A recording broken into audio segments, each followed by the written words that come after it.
I wrote a piece during the first Trump administration about Mark Burnett, who was the reality TV producer who made The Apprentice. And which was how Trump came to fame, famously. And persuaded people that he was like a credible guy and not just a joke. And for some reason, I was just listening to the Zelensky encounter that he and Trump and Vance had in the White House. And you realize it's a bit like a scene from The Apprentice. It's like when, it's like a You're Fired boardroom scene. Yes.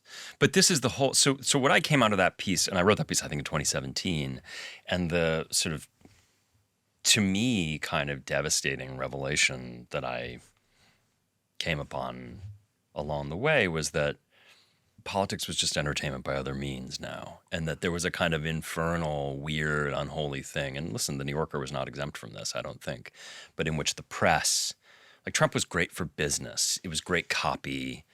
People would read it and get outraged.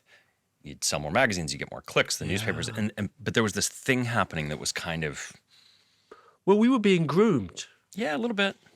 But I guess what I'm saying is that if you told me tomorrow you can come in and get a long interview with the president and he's going to sort of ramble at length and he'll say quotable things and maybe he'll mean some of them and maybe he won't, and some of them will become policy, but some of them he's just trying it out, and some of them it's almost like a stand-up routine.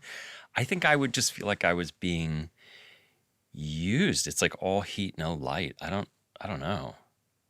Like people sometimes say to me, "Oh, what's the downside?" I wasn't able to interview Jerry Adams for Say Nothing," and they say, "Oh, wouldn't it have been great? What would you have asked Jerry Adams?"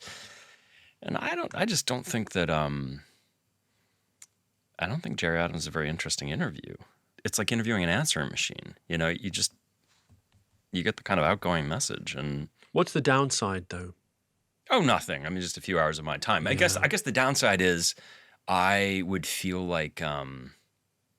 At the tail end of the first Trump administration, I pulled the plug on a piece. I was supposed to be writing a piece about Jared and Ivanka and the kind of weird role that they occupied.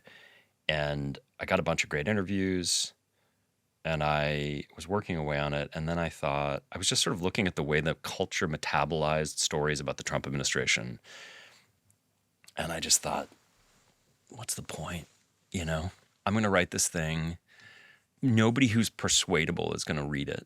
The people will either not read it on principle because it's the New Yorker and it's fake news, liberal New York media, or they'll read it and they'll essentially already agree with the premise, and then I'll just be there'll be something almost sort of pornographic about, and they'll kind of get outraged. Mm-hmm. And it all just felt a bit kind of unholy to me. What's the 10 or 20 word version of what the article would have said? Here is this couple that is sort of playing an interesting game in which they handle the media in a very shrewd way and are forever thinking about their kind of public persona, not just in this moment, but actually beyond the Trump administration. They want to sort of remain kind of credible adults in the room, grown-ups, don't want to necessarily be associated with the worst excesses of the Trump administration, do want to be perceived as the people who were the kind of responsible checks on his worst tendencies.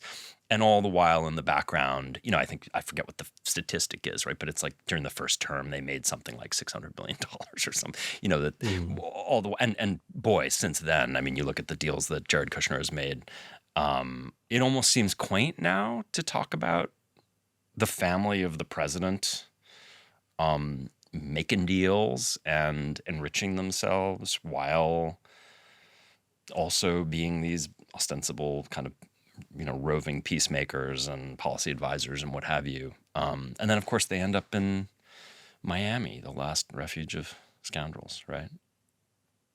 I think I had a question about, can they come back? Are they going to be reaccepted into New York society? And I think I may be, certainly in 2019, I probably overestimated New York society. I think I'd read that for what it's worth. But maybe I'd be guilty of just in some way, yeah. It's a wank. I was going to say masturbating my sense of outrage. Yeah. And I don't have the answer. I don't know what the answer is, but I don't. You said wank, right? I did. I don't think that's. You don't hear that from Americans very often. Yeah, it's because I didn't want to say masturbating. But you know what I'm saying? I don't I don't know what the answer is, but I feel like it's not that. At least for me, it's not that.